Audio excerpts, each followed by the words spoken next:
It's stewardship season, the time of year when Pastor Ed asked several members of the congregation to talk about giving to the church and to God's work.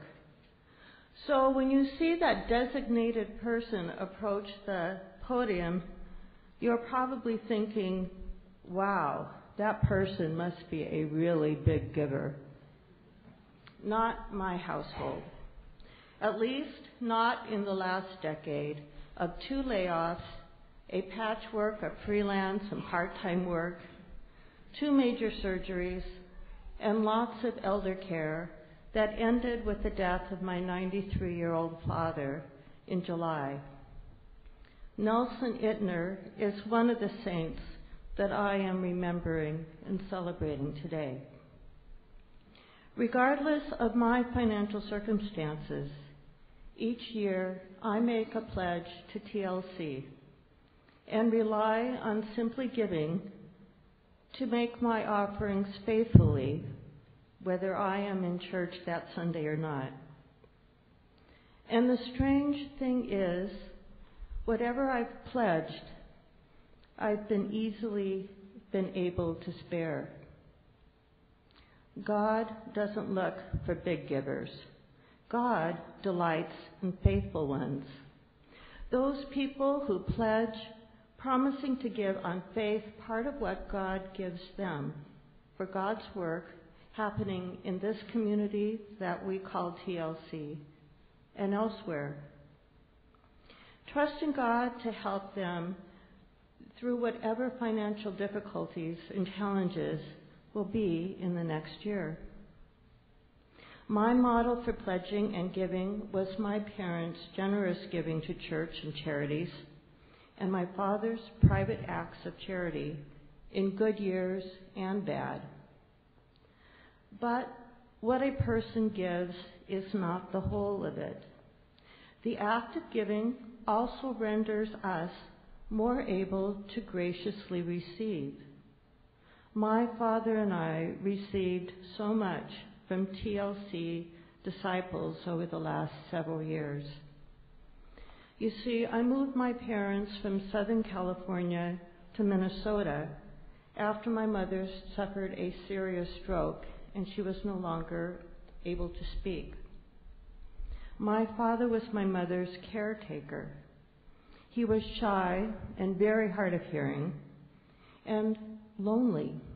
I had moved him from his community and away from his friends.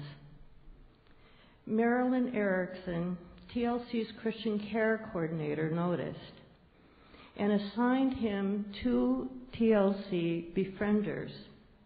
I can still hear the panic in my father's voice when he told me that 2 church ladies were coming to visit him, and what should he do?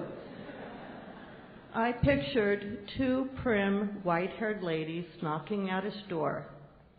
Offer them coffee, I suggested. The befrienders, Monica Bobeck and Connie Barnes, turned out to be 2 firecrackers who soon had Dad laughing, cracking jokes, and offering them drinks.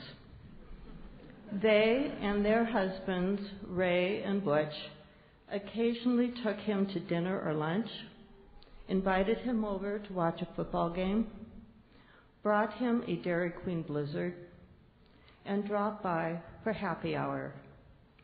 They became his social life, and he beamed when he told me about the latest visit from his friends.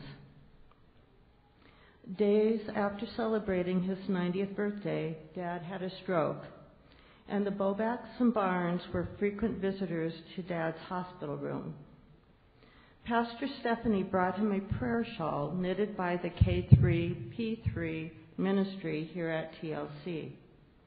For the next 3 years, Dad received beautiful handmade cards from the TLC caramel crafters. Connie visited Dad at least weekly. Even after Monica and Ray were transferred to Atlanta, they kept in touch and dropped by to see him whenever they were in town. Monica visited last July, and she and Connie stayed with my father for most of 2 days while I arranged for his final move to a hospice home. Connie even sat with my father, holding his hand for the last 3.5 hours of his life. That week, TLC disciple Denny Rodning and his friend Chuck helped me transport Dad's bulky furniture to Bridging. I felt embraced by TLC at a stressful and sad time. We talk of being the church. These disciples were the church to me and my father. How does one repay such acts of grace? My parents left a charitable fund from which my 2 siblings and I are able to make grants. The first grant I make will be to TLC. No, I am not a big giver. God is. My father was. TLC is. God only calls us to be faithful givers.